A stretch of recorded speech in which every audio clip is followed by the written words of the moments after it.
Welcome to the Plant Trainers Podcast, where we're helping people improve their quality of life through nutrition and fitness. And now, your hosts, nutrition and wellness coaches, international speakers, Adam and Shoshana Chaim. Hey, I'm Adam Chaim. And I'm Shoshana Chaim, and we are Propelled by Plants. Today we bring to you episode 277, The Magic of Medicinal Mushrooms with Jeff Chilton. In today's episode of the Plant Trainers Podcast, we talked to Jeff Chilton about the power of medicinal mushrooms. So we tell you, Jeff is a real fungi. All kidding aside, at the end of this podcast, you'll have a shroom of knowledge about what this very medicinal type of plant can really do. We hit the important stuff like what makes a Reishi, Cordyceps, and Chaga mushrooms so spectacular, and how to make sure you're really getting your money's worth and not duped by brand name supplement providers, because you would be really surprised what's happening out there. Find out if mushrooms should be organic. What about that dirt that comes on it? How important is it to clean that off, and could that be a good source of vitamin B12? We'll also answer the age-old question, can you actually get vitamin D from mushrooms? This is one episode that you don't want to miss. Share it with all of your friends, plant-based, vegan, or not, because holy shitake, this is interesting stuff. Jeff studied ethnomycology at the University of Washington in the late 60s and started working on a commercial mushroom farm in Washington in 1973. In the late 70s, he was the founder of Mycological, which held 4 mushroom conferences in the Pacific Northwest.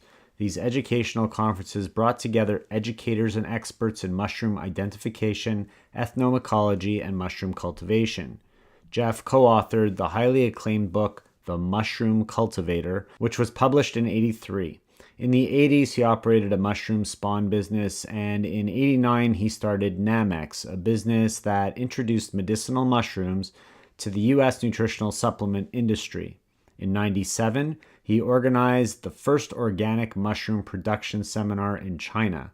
Jeff's company, Namex, was the first to offer a complete line of certified organic mushroom extracts to the U.S. nutritional supplement industry. Namex extracts are used by many supplement companies and are noted for their high quality based on scientific analysis of the active compounds. Want to go plant-based without the worry of what to eat to stay healthy, even if you can't find the time to do the research? Don't worry, here at Plant Trainers, we have you covered. If you're looking to up your athletic game and start training for a race and make sure you know exactly what to eat, Adam can solve your dilemmas and train you to the top of your game. If you're trying to find the time to batch cook, figure out what to make to be sure you're covering all your nutritional bases, and relieve anxiety with innovative stress techniques, Shoshana can get you feeling confident and in control. So basically what we're saying is send us an email to info@planttrainers.com and we'll hop on the phone with you. For you, our amazing listeners, this is a complimentary call to get to know you better, see what your goals are, and let you know how we can help. No pressure, but a real connection. What do you have to lose? A few pounds or less stress? Let's do this. Contact us at info@planttrainers.com. And now for a moment of gratitude. You don't hear us say this often, but today I am grateful for the medical system. Adam's dad needed emergency surgery and it went very well. And I'm grateful that he was able to get that. And I'm grateful that he's recovering well and that we have this family, beautiful family around us. I'm grateful for the hard work that all the incredible nurses do out there and probably don't get recognized enough. And thank you to all the nurses that have directly been involved with my dad. And for all of you that are nurses listening, for all the amazing work you continue to do every day. Jeff Chilton, thank you so much for coming on the Plant Trainers Podcast today. You're welcome. I'm very happy to be here. I love happy. Happy's good. Before we get into the shroom stuff, do you have a moment of gratitude to share with us and our listeners? Oh yeah, I live in a environment that is as close to pristine as you can get on the planet. I live in an old growth forest in Pacific Northwest out here in British Columbia. I'm surrounded by trees that are 500 years old. I am so grateful that we still have places like this. So for me, just to be able to walk around in this area and to feel nature and the earth as it has always been is a real special moment for me. We're losing so much of that forested land, so much of that nature to agriculture, and it's quite sad. So it's very nice that you still have that natural surrounding around you. I'm very appreciative of it. So we wanted you to explain a little bit about what it is that you do and what you supply to people. Well, I've been in the mushroom business since 1973. I actually studied mushrooms at university. And in 1973, I went to work on a very large mushroom farm. I'm a mushroom grower by trade in that sense, and I spent 10 years there. I lived with mushrooms, literally. I watched mushrooms grow in every single stage of development. We had 4 new crops that went in every week. We had 200 new crops every year. We produced 2 million pounds of mushrooms. It was, for me, I really enjoyed it. It was something that I really wanted to do and learn about. And then in 1989, after a lot of study and learning about the health benefits of mushrooms, I started my company, Namex, which supplies medicinal mushrooms to the natural products industry. So I sell bulk powders of about a dozen different medicinal mushroom species to other companies that then put our raw materials out in capsules, bottles, or however they want to do it. So I'm a supplier of medicinal mushroom raw materials to the natural products industry. So I went to university with a lot of people who technically studied mushrooms as well and enjoyed them too, but didn't get a degree in it. We're not talking about the same kind of mushrooms there. Well, you know what? I love those mushrooms too. and I think they have a lot of educational benefits. Part of my study, actually, because my major was anthropology, part of my study in anthropology was actually the use of mushrooms in ancient and indigenous cultures worldwide. So I'm very aware of that, and they used mushrooms in shamanic ways, and as well as mushrooms have been used as food forever. I consider mushrooms to be one of the paleo food for sure, and one of the very first foods out there that definitely part of the original diet, let's say, because here it is, they're in a lot of cases big, they're meaty, you can find them every year in season. So I suspect and I think it's pretty well known that mushrooms have been used as a healthy food from way back. So, but how does somebody get interested in putting their whole life and letting it revolve around mushrooms? Were you out for a hike one day in the forest and you saw these things growing on trees or in the ground and you said, hey, that's cool, I want to know more about that? Like, how do you get into that? Well, you know what? I was born and raised in Seattle, Washington. And out here, it's an evergreen state, and we have forests, we have lots of rain, and we have a moderate climate. So we have one of the best mushroom habitats in the world out here. And I went out when I was younger with adults on mushroom hunts, and it got me kind of interested in them. And then at university, at university, and I went to university in the 60s, there was a lot going on in the 60s, and certainly mushrooms that opened up one's mind were part of that and part of my studies. So in that sense, I just ended up with a very strong affinity to mushrooms. And after university, when I have a degree in anthropology, which is not going to take me very far, I thought, well, gee, I love mushrooms. I'd love to learn how to grow them. And so I got a job at the only mushroom farm in Washington State. And that kind of started me off on my career and going deeper and having this real strong relationship with mushrooms after that. So you mentioned going foraging or going out on mushroom hunts. And foraging is something that I've wanted to do with my family for a long time. We hike a lot in the Adirondacks in the summer, and there's big mushrooms, small mushrooms, brown mushrooms, white mushrooms, red mushrooms, chaga mushrooms. There's everything all over the place. And what I've really wanted to do is I've really wanted to hire someone to take us on a hunt to teach us which mushrooms we can hunt for, which medicinal properties they might have, which ones we can cook with, which ones are actually chaga, because it's a hot commodity. And I've wanted to experience that more. So what advice do you have for people who are hiking a lot and do come across mushrooms in terms of what they can use and what they can't use? What can you tell us verbally here? Well, the first thing I tell you is if you're out there and you see a nice, beautiful, meaty mushrooms, do not eat it. Mushrooms, there are poisonous mushrooms out there, so people have to be very careful. What I recommend to people is that in most major metropolises in the United States or Canada, there are mushroom societies. And these groups, what they do is every fall, they go out foraging and on forays into the local forests or wherever, looking for mushrooms. And then, like for example, out here in Vancouver or even down in Seattle, what they do is every fall they will have a big mushroom show where they'll go out, they'll bring in hundreds of different mushroom species, they'll lay them all out in a very beautiful way on tables, they'll identify them, and that way people can come in, look at the different mushrooms. But what you can do is they love to have people go along with them on their mushroom hunts. So that's the best way to, unless you have somebody who is very, very knowledgeable that you trust, that's been out hunting mushrooms most of their lives and knows what they're doing.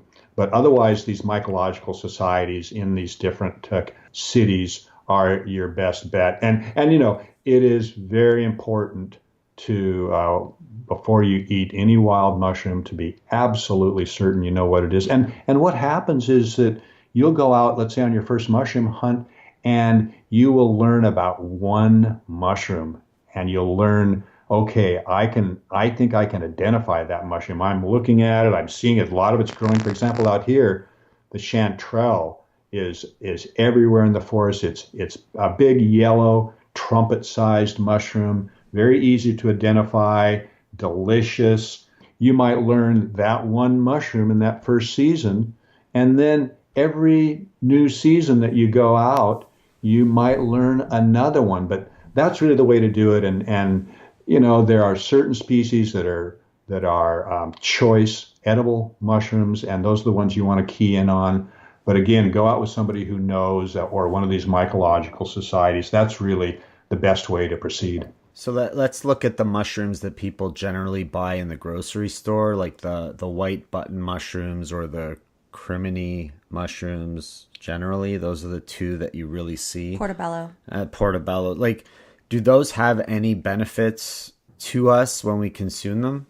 Well, yeah, absolutely. You know what? Mushrooms are actually a very good food. And here's what's interesting about mushrooms is when I first got into the mushroom business in the 70s, traditional nutritionists, they looked at mushrooms and said, you know what, they're a garnish, they're something you add for flavor, but there's no medicinal or no nutritional value in these mushrooms. Well, the reason they said that was because mushrooms are low in calories. So they don't have that kind of caloric energy to them, but mushrooms have a good content of protein. They have a good amino acid profile. They've got high quality carbohydrates, which are primarily these polysaccharides that we call beta-glucans in them. They're high in riboflavin, niacin, so you get 2 or 3 B vitamins in there. Mushrooms are just a great food, and I recommend to people that they put them in their diet. Now the agaricus mushroom, the button mushroom that you're talking about, got a great nutritional profile, actually has shown to have some medicinal properties. All mushrooms have these beta-glucans in them because beta-glucans make up to 50% of their cell walls. So that means they'll all have a certain level of medicinal benefit but the difference is that these beta glucans have different architectures. So that's what is the difference between one mushroom being highly medicinal and another one just being moderately so. But I would say in general, mushrooms are a great food, and they're also very high in fiber. So they're going to be a prebiotic. They're going to feed your microbiome. They're very high in fiber. So they have a lot of attributes that are very positive for us as a food and as a medicine. And I like to look at them as food as medicine. Absolutely. And we look at most foods as food as medicine here on the Plant Trainers podcast. I wanted to ask you if you could clear up a little query in terms of vitamin D content and mushrooms, and whether you could let us know whether it has vitamin D in it or not, and the way that they're commercially grown versus the way that they are grown out in the wild. First of all, mushrooms do not have a lot of vitamin D. The amount of vitamin D in mushrooms is very small, but this is what's really cool. Mushrooms have a compound in them called ergosterol. And ergosterol, think of it as that's the mushroom's sterol, much like we have cholesterol. So that ergosterol is actually pre-vitamin D. And when ergosterol gets exposed to UV, ergosterol turns into vitamin D2. So if you, for example, if you would take those mushrooms and let's say it's sunny out, so you take your mushrooms, you slice them up, a lot of surface area there, you put them out in the sunlight for, let's just say 15 to 30 minutes, that ergosterol will turn to vitamin D. So all of a sudden you've upped the quantity of the vitamin D in those mushrooms. So it can become a vitamin D rich food. And certainly for people who are vegans and maybe they don't want vitamin D3, which comes from animals primarily, mushrooms are a great source of vitamin D in that sense. But mushrooms, unless they're exposed, will not be high in vitamin D. And remember too that even a wild mushroom, although it's out there and can be exposed to UV, the amount of surface area on that mushroom is small compared to if you were to, let's say, slice it up and expose a lot more of the tissue to the UV rays. So the wild mushroom itself will not have a lot of vitamin D either. But exposing mushrooms to UV will, in fact, turn that ergosterol into what is called ergocalciferol, which is vitamin D2. That's so interesting because my clients are often saying to me, I should be able to get everything through nutrition. And of course, when it comes, with a plant-based or vegan diet, when it comes to B12 and vitamin D, then, those are the two things that we do tend to need to supplement the most. And to lay it out in the sun and to put it there, that's such a unique way of doing it. Do you suppose that we would get adequate amounts of vitamin D by doing that? And how many, let's say, button mushrooms would you need to put out to get enough vitamin D for a human body? Well, you know what? I think I haven't actually worked this out specifically, but I know you can increase the levels in there up to let's say 200 IUs, something like that, which is still, you still want more. And I can't really tell you exactly how many mushrooms you'd need to eat, other than what I would say is that, I weighed out a agaricus mushroom the other day because I was just kind of interested. Okay, there's a button mushroom. Let me weigh it out. A medium-sized agaricus mushroom weighs right around 40 grams.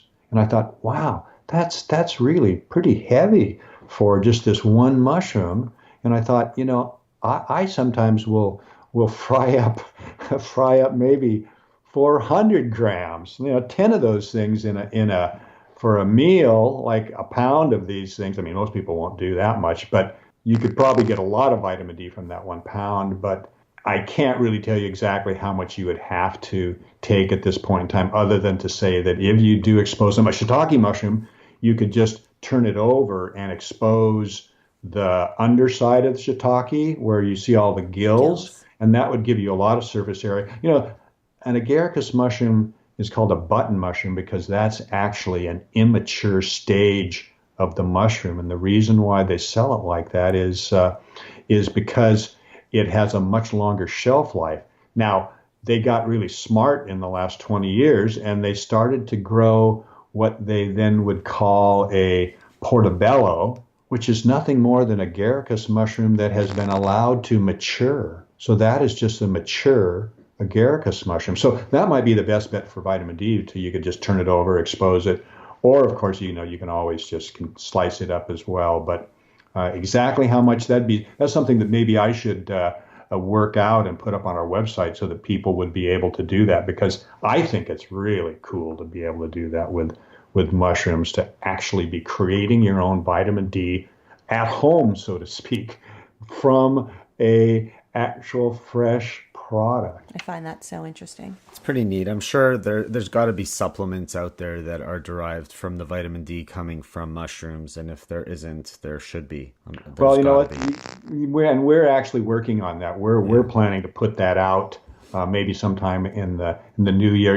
Right now, most of what's on the markets in supplement form in terms of vitamin D2, that actually comes from a fungal source, but it comes from yeast. So vitamin D2, and that's the difference. Mushrooms have vitamin D2. The animal vitamin D is vitamin D3, and all the research seems to indicate, although some people would say it's not the same, but has shown that in terms of us using that vitamin D2, that it is just as good as D3. Interesting. So I want to stay in the grocery store for a minute, and those Sure. mushrooms that we're looking at, do we need them to be organic when we buy them? Because we noticed that they're not on the Dirty Dozen. Mushrooms don't fall into that chart, which means that you don't necessarily need to buy them organic, but at the same time, they don't have a thick skin or a shell that you take off. And they come with dirt on them. Yeah, there's always lots of dirt on them. So do we need to, I guess, be buying organic mushrooms? And the other question would be is how well do we need to wash them before we use them? Let me just say this, the agaricus, and listen, I spent 10 years on an agaricus farm. There's actually a program for agaricus growers that outlines the chemical treatment that you use at every stage of the crop. And so a normal agaricus mushroom would have quite a few chemicals put on it during the cropping stage. And it would depend from farm to farm, and it's probably improved since I was there in the 70s, but we had literally a program from start to finish where there would be probably half a dozen different chemicals. We'd put a fungicide on there. We'd put insecticides on there. You have to remember that this is a crop that was grown inside very large houses or warehouse type rooms. And if you had let's just say a fly that got in early, laid its eggs, at some point in the cropping cycle, that room could be full of these little flies. So, and that would ruin your crop. So it was definitely a crop that had a lot of chemicals put on it. Today, there are actually farms that are growing organically certified or agaricus. So I would say, even though it's not on the Dirty Dozen, you should probably look for organic agaricus if you can find it. And in terms of washing mushrooms, absolutely. I mean, if you talk to a wild mushroom or something, they'll say, "Oh, don't ever wash your mushrooms. Use a little brush to scrape it off." You know what? If I buy a button mushroom and it's got some dirt on it, it goes right under the tap, and I wash it off, and it doesn't matter that it gets a little bit wet. It's not like you're leaving it. I mean, wild mushroom will sort of say, "Oh, it's gonna soak up some of that water." It doesn't. If you really are worried about it, wash it off, and you can dry it off it. So definitely don't eat the mushrooms with the dirt on it. And the dirt is actually part of the way it's grown, and the dirt is really not dirt. Usually what that is peat moss, because that's what they put on the beds when you're growing agaricus, that the mycelium will grow into that peat moss, and then the mushrooms will form on top of the peat moss. And believe me, the bane of button mushroom growers is dirty mushrooms. because who likes your produce with dirt on it? Well, not many people. So they do everything they can to keep that free from this peat moss. But sometimes you get it on there. Feel free to wash it off. That's not a problem. I think too, washing it, if they're not an organic mushroom, it's possible that it might have a chemical on there that you could wash off, because certainly in the past they used to use what we call dusts, where they'd go in there and they would dust a house. So they'd fill it up with this chemical dust, and that dust would get on the beds and on the mushrooms themselves. It almost sounds like if it's not organic, it's not worth eating, because you're just going to end up taking in all of these chemicals anyway.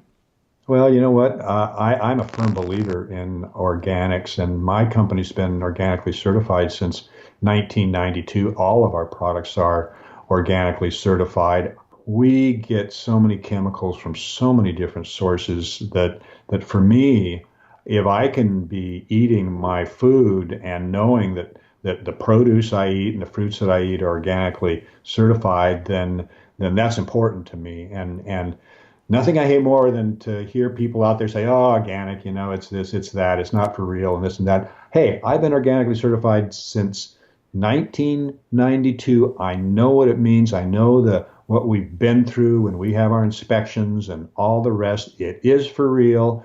And it's important. It is important. I do believe that. We're taking a short break from this podcast to let you know that the holidays are coming. Don't get scared. Don't get anxious. Hold on to your bicycle handlebars. This is no emergency. But yes, the holidays are around the corner. Now, you probably have a loved one who started to eat more plants or started listening to the Plant Trainers podcast and kind of wants to show it off. Well, we've got the perfect gift for them. We have our green Propelled by Plants SPF Ironman Finishing Material Sports Tee and our gray #Training for Life cotton tees. Sounds like a good idea, right? Well, I don't want to scare you again, but some of your other plentiful peeps have already figured out that this is an amazing gift, so we're getting low on sizes. And I wanted to make sure to mention that every t-shirt gets sent out with a handwritten letter from one of us, and portions from the proceeds also go to support a compassionate charity. So if you have a special message that you'd like to send out, email us at info@planttrainers.com and we'll be sure to include that message in the package for your gift. So get on it before the snail mail becomes even slower by clicking on the t-shirt link in the show notes or going to planttrainers.com/shop. And now back to the show. So let's take a little trip outside of the grocery store now and down more the medical lane. I know that when I was seeing an acupuncturist, Chinese medicine doctor for over a year, I was loaded up to here with cordyceps. Let's start there. Can you tell us a little bit about what cordyceps do and their active ingredients? Sure. The fascinating thing about cordyceps is that they traditionally have been wildcrafted. And so the cordyceps that was used in China, traditional Chinese medicine, was actually a small blade-like fungus, not a mushroom-shaped blade-like fungus that was growing off a caterpillar. And that caterpillar, what happened, and this is like the foothills of Tibet where they harvest these things, when the caterpillar went to hibernate in pre-winter, it would dig down into the ground, it would find a little space down there, and it would hibernate over winter. Well, it didn't realize that there were fungal spores on it, cordyceps spores on it, and while it was sleeping, these spores germinated and they consumed the whole caterpillar. And come spring and summer, this little fungus, this cordyceps fungus that had consumed the inside of the caterpillar, grew up right out of the earth and was this little black blade-like fungus. And people would be out there on their hands and knees, crawling through the pastures, looking for these cordyceps mushrooms. And when they found them, they would dig this caterpillar out. So the traditional cordyceps is caterpillar and fungus together. And the amazing thing was that in the last 5-10 years, it became so popular in China that the price of real, genuine cordyceps was $20,000 a kilo. Can you imagine that? $20,000 a kilo for dried cordyceps. Now, nobody out there is actually consuming these, and I would be surprised if you were consuming those actual cordyceps because of the price of them. So you'd go down into maybe the traditional Chinese medicine shop, and they might have some of the traditional cordyceps there, but the expense of it would be really high. Like one of those caterpillar fungi would probably cost $5 to $10 for just one, and that's really not enough. Today, what's really cool is we actually can grow cordyceps now, and we grow all of our cordyceps. We actually grow the little fruiting bodies. We don't have any caterpillar. There's no insect involved in it. And cordyceps, what it was traditionally used for was what was called neurasthenia. And neurasthenia is you've been sick, you've been ill, and you're starting to get better, but you're just having a tough time pulling out of it. The person is lethargic, they lack energy. This is where cordyceps was traditionally used. So anybody that was fatigued and had a lack of energy and just couldn't get over this condition, that's where they primarily prescribed cordyceps. Now, what that has meant in the market today is that whole concept has kind of been taken up by people who are into athletics because they think, okay, fatigue, this is something that maybe can help me in my athletic endeavors. So that's where a lot of the cordyceps is used these days. But it has also been used for fatigue and lack of energy. And so that's something, maybe, I don't know what your illness was, but maybe that was part of why he prescribed this to you. I was dealing with my PTSD, and I had a lot of fatigue and anxiety coming out of that. So that was something that he prescribed a lot of. If I was paying a lot of money for those bottles and it happened to be a little bit expired in the pantry upstairs, is that something that we could still use if people have expired cordyceps in their cupboard that they're being reminded of right now? Should they discard it if it's expired? What do you recommend there? Well, you know what? I think most expiry dates are there for insurance purposes more than anything else. I think a lot of those products, and certainly what's in cordyceps, would probably, those compounds in cordyceps are not degrading. The only thing I would say to you is, and this is the whole issue out there, is that a lot of the cordyceps products are not genuine. Mm-hmm. And it's just the way that some of those cordyceps products are made. And maybe the product that he might have recommended a product, or maybe he just said cordyceps and you went out and bought it off the shelf. If you had to go out and buy it off the shelf, you probably got something that was not real cordyceps, and that would be a shame. So you might not even want to, and maybe we can talk about this after the show, because I don't normally mention brands when I'm talking to anybody, because that's just not fair. I would rather, but I can recommend to you, certainly, and I can tell you whether your product's good or not. And when I'm out at the shows, like I'm out at Paleo FX and some of these other trade shows, and people come up to me and they say, oh, mushrooms. Well, I'm taking this great mushroom supplement. And I'm like, okay, great. That's wonderful. What brand are you taking? They tell me the brand. And oftentimes I have to say to them, well, you know what, that brand you're taking is not actually mushroom. It's actually, there are products out there where they produce a mycelium on grain, and they grind it up, grain and all, and then they sell it and they call it a mushroom when it's not. Yeah, so people have got to do their research and make sure that it's quality grade. I mean, that was something that we were planning on getting into after, and we can just go there right now and then go back to the other types of mushrooms. But how do we make sure that we are getting quality mushrooms or quality medicinal supplements? Yeah, let me speak to that right now. What we call a mushroom is actually one stage in this fungal organism. And this fungal organism that we're dealing with has a number of stages. The first one would be spore. And that spore in nature or even in culture will germinate into a fine filament called a hyphae. Multiple fine filaments from multiple spores will come together and fuse into a network.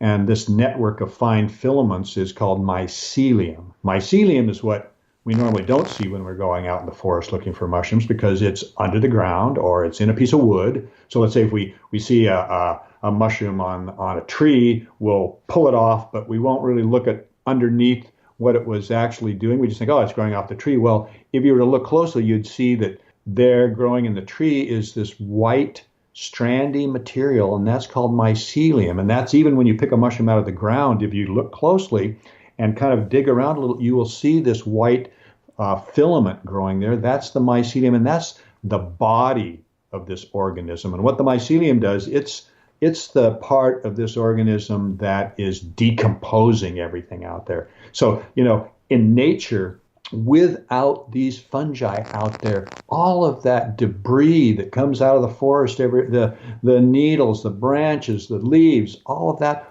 would not get broken down.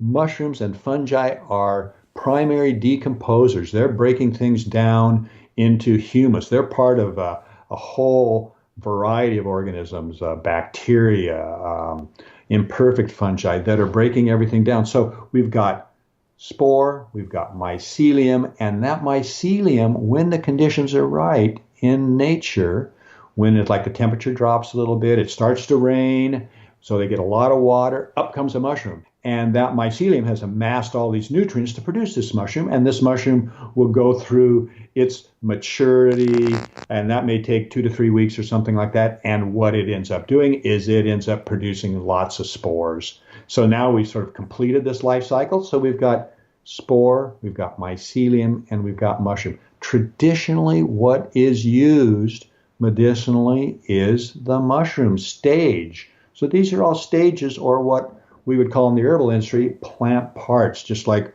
some plants you would use their root, some plants you might use their flower or their fruit. So these are all plant parts. Well, what companies have done in North America is they will take this mycelium stage and they will grow it out in a laboratory, and they'll grow it out on grain. They sterilize this grain. It's in a plastic bag. They sterilize it. They put the mycelium on it. The mycelium grows out over it completely after 30 to 60 days. And at that point, what they do is they literally just slice it, dry it, and grind it to a powder, grain and all. And what this means is that with those products, what you're mostly getting is the residual grain and very little fungal tissue, and absolutely not any mushroom. And the mushroom is where most of the major medicinal compounds are being produced.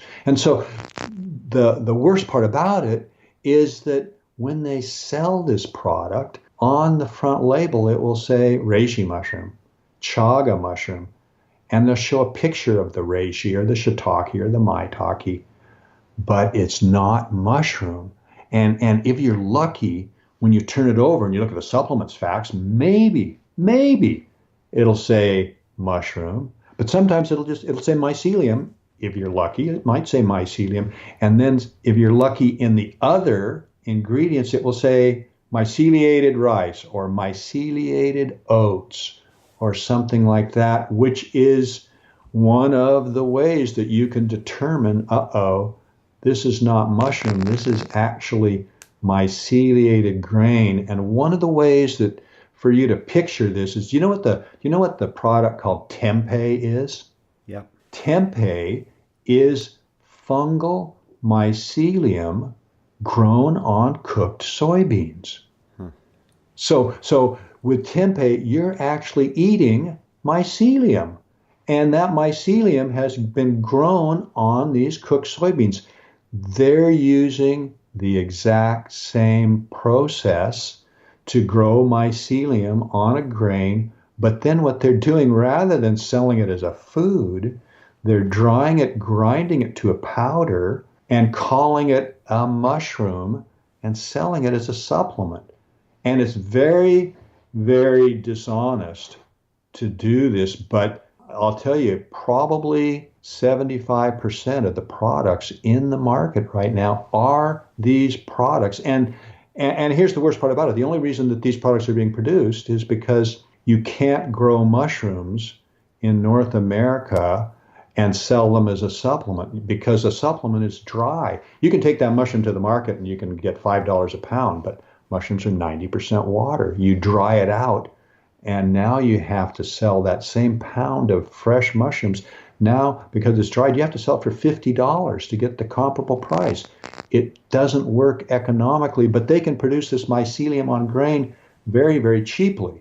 So that's the issue I try to educate people about. Look, if they want to buy that product, that's fine, but at least the companies selling it need to be honest about exactly what it is. And some companies will give you the facts on the back, not on the front panel. Other companies will sell that, and they won't even tell you that they've got grain in there. They won't even tell you that it's mycelium. On the back, you look at it and it says mushroom. In the other, it doesn't say anything about the residual grain, which is totally dishonest. And so I try to educate people to look. When you're in the store, you're looking for a mushroom product.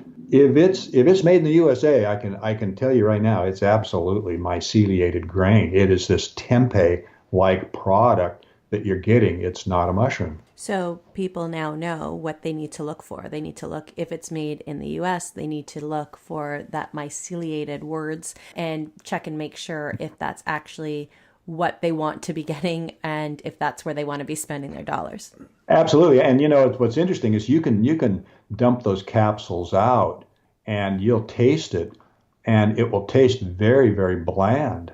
That's because of all the grain in there. A mushroom has a very distinctive taste and odor and flavor. So you can tell just by tasting these products. The other thing you can do, which I love, it's called an iodine starch test, is that mushrooms have no starch.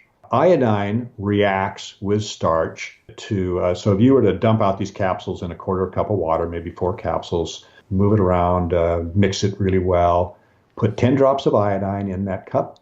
If it turns black, it means that you've got a lot of starch in there, so it's probably one of these myceliated grain products.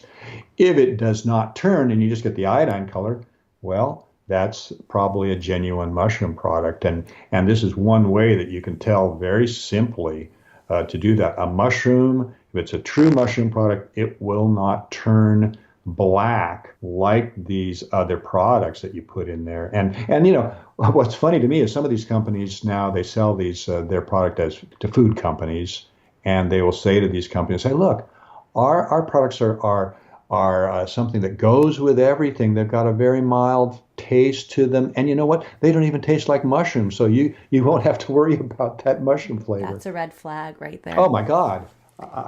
Yeah, absolutely. If somebody told me that, I'd be like, well, come on, I'm looking for a mushroom product. This is really interesting stuff, and I know that for the sake of time, we got to get moving, but we talked about cordyceps that I know many athletes are taking, as you mentioned before. I wanted to mention 2 other mushrooms that maybe you could tell us the medicinal value of, because It's become very popular. One is the Chaga mushroom, and the other is the Reishi mushroom. Sure. Let me speak about Chaga. First of all, please do not believe all the hype about Chaga. I'm stunned by the way it's being presented out there. Chaga has all of a sudden, it's being sold as the king of mushrooms. I don't know if you've seen some of the websites that sell Chaga. Is there anything that Chaga can't do? It's like, it just, to me, it's what I call marketing speak. And look, Chaga has been used traditionally in Russia and Eastern Europe as primarily something for people with stomach problems. And where they're really looking at research now is, okay, might this help with irritable bowel syndrome or Crohn's disease or something like that? Would it help with people that have got ulcers or people that are having some kind of difficulties in their digestive system? That's the primary place Chaga has been used. The other area it was used, it was a folk remedy for cancer. But, you know, people have to understand too, medicinal mushrooms are not a cure for cancer. Medicinal mushrooms have been used traditionally for that, but these days what they often are used for as an adjuvant with a cancer treatment, somebody going through chemotherapy, somebody going through radiation, their immune system is being destroyed. They will take a mushroom product with their therapy and wanting to improve their immunological abilities. And this gets back to what these mushrooms really do and are really important, and that is that they have these beta-glucans, and the beta-glucans they're actually receptor sites that we have down in our intestines. The beta-glucans from the mushrooms come down, they hit these receptor sites, and that will stimulate the production of immune cells like macrophages, T cells, natural killer cells. That is the primary function of medicinal mushrooms. They are there to help enhance our immunity. They actually call this immune modulation, and that's essentially what it's doing. If our immunity is dropping, these will help to pick it up and bring it back up to a level that is working better and harder than not. So that's where I would say all medicinal mushrooms should be in this category. And that's, a lot of people like to call that an adaptogen, something that is working in the background. I like to look at mushrooms as a key to prevention. These are things that A, put it into your diet, and B, if you want to supplement, well, go ahead, supplement with mushrooms and think about them as something that is going to help you to essentially be healthier. It's there in the background. It's not going to act. You take it today and tomorrow you're like, wow, no, that's not how mushrooms act. They're not something that you can say, oh my God, something has really changed all of a sudden. No, you have to take them for a while for them to really get established and begin to do their action. So now with Chaga, those are the benefits, the two benefits of Chaga, I would say. I mean, it's definitely got immunological enhancement. It's got triterpenoids, which are something that it shares with Reishi. So Chaga and Reishi are, in a sense, a bit apart, but Chaga has very low levels of beta-glucans, which is really interesting. Very low levels of it, because Chaga, believe it or not, Chaga is not even a mushroom. It's not even got a lot of mycelium in it. Chaga is actually a canker that grows off the side of trees that have been infected with this fungus. So Chaga is right?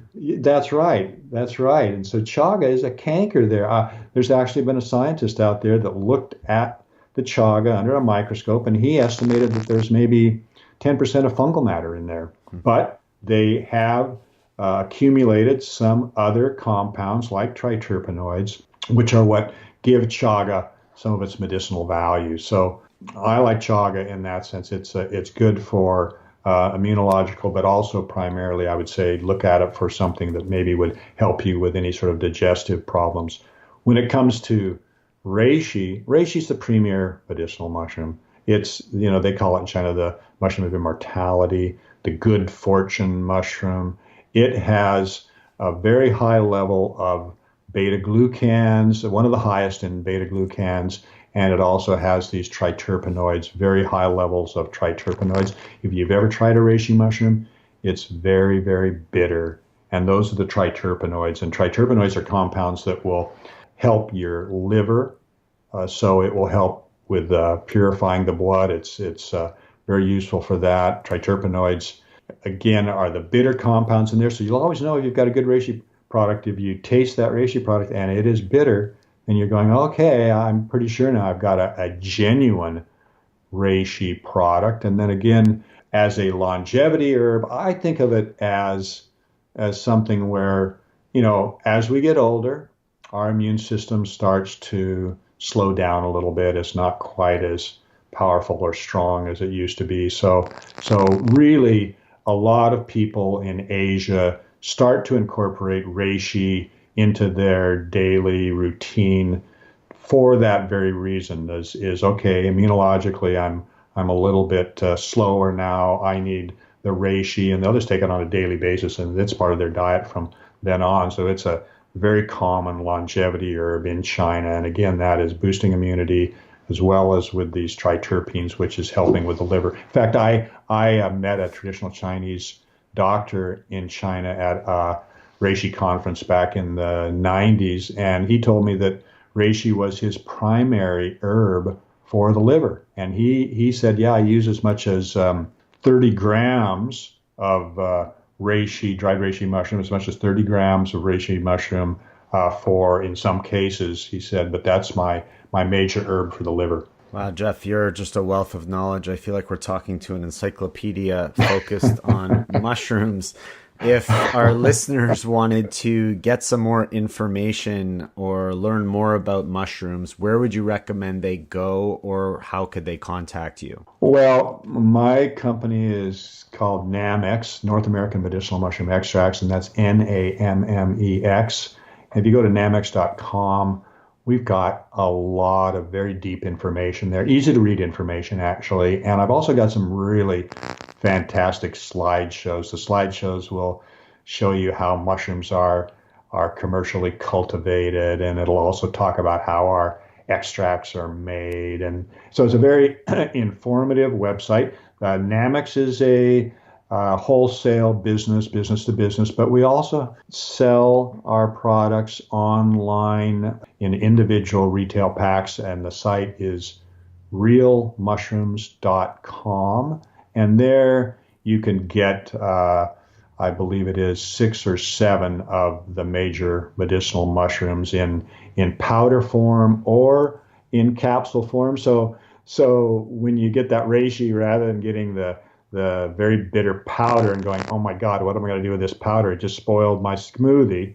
You can actually get it in capsules. And I like to take reishi actually in my coffee in the morning. I'm a coffee drinker, and I just put it into my coffee, and I don't put any sweetener in there, and that's just fine. But anyway, either one of those two websites you can go to, and like I say, we've got lots of information there. So please come and visit and check it out. And we'll link to all that in our show notes at planttrainers.com. Jeff, we'd like to thank you so much for spending time with us today. You're a real fungi, and we really enjoyed your stories and your information, and we know that our listeners will get something out of it as well. Thank you so much for having me. I'm really happy to help to educate people out there. That's really what I do more than anything else. And so I just want people to have genuine, real mushrooms when they're out there, when they're looking for a supplement. That's what I'm after. So thanks so much for having me and helping to spread that message.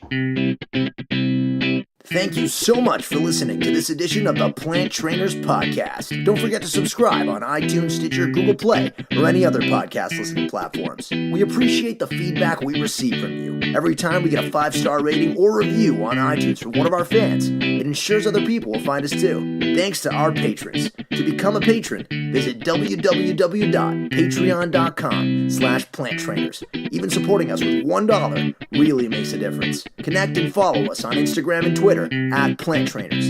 Like Plant Trainers on Facebook, join our newsletter, and check out our website at www.planttrainers.com for awesome plant-based recipes and a list of our services.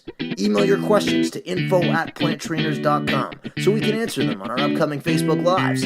We hope we've inspired you today. Join us again next time, and have a healthy day.